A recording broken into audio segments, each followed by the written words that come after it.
Bienvenue dans cette exploration de l'actualité brûlante de l'intelligence artificielle. Aujourd'hui, on a un paysage assez contrasté, hein. Des bons technologiques vraiment impressionnants, et puis de l'autre côté, des débats tendus sur comment encadrer tout ça. Nos sources nous emmènent un peu partout, un satellite de la NASA qui prend ses propres décisions, le très attendu GPT-5 aussi. On ira voir des robots qui jouent au Mahjong en Chine, une initiative américaine assez radicale sur la réglementation, et puis un cri d'alarme de l'ONU. Notre mission, essayer de décrypter un peu les dynamiques, les points chauds de cet univers IA qui bouge très très vite. Allez, c'est parti. Commençons peut-être par regarder vers les étoiles. La NASA, elle a franchi une nouvelle étape avec l'IA, c'est ça? Oui, tout à fait. C'est une première mondiale assez fascinante en fait. On parle d'un satellite équipé d'une IA qui vient du JPL, le Jet Propulsion Lab de la NASA. Et ce satellite, il décide lui-même s'il doit prendre une photo ou pas. Ah oui, comment ça marche? Avec une technologie qu'ils appellent Dynamic Targeting. En gros, l'IA analyse la couverture nuageuse en moins de 90 secondes. S'il y a trop de nuages, hop, il prend pas la photo, il passe son chemin. D'accord, logique. Voilà. L'idée, c'est l'efficacité pure, quoi. Fini les photos inutiles qui prennent de la place pour rien.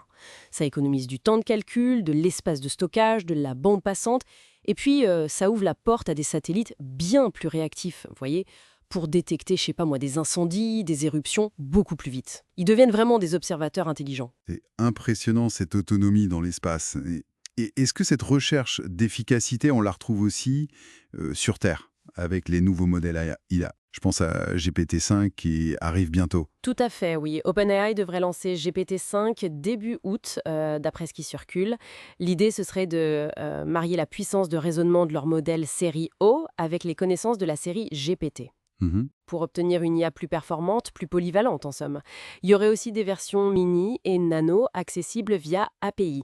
Ça, c'est pour les développeurs qui veulent l'intégrer dans leurs applis. D'accord. Et l'accès standard, lui, serait gratuit et illimité apparemment, avec la voix, la recherche approfondie, tout ça.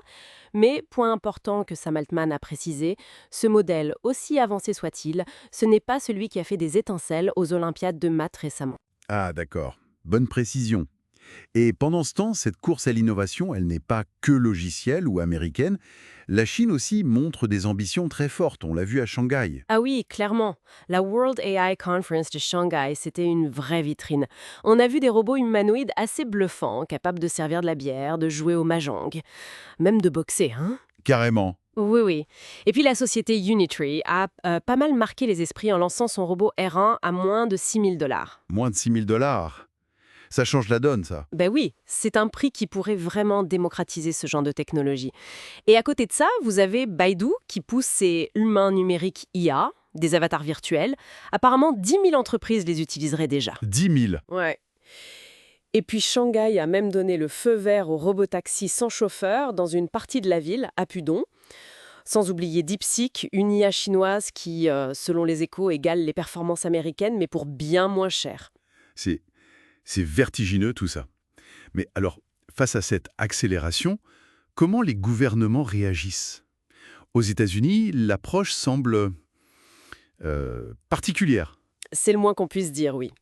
Il y a une fuite relayée par le Washington Post qui parle d'un projet au sein du département de l'efficacité gouvernementale, le DOGE, comme il l'appelle. L'idée serait d'utiliser une IA pour passer au crible quelque chose comme 200 000 régulations fédérales. Une IA pour analyser des lois. Exactement. Et l'objectif, d'après ce document qui a fuité, ce serait d'en supprimer la moitié d'ici un an, si Trump revient. La moitié. C'est énorme. Oui, et il serait même question de viser 100% de dérégulation pour l'Agence de protection des consommateurs, hein.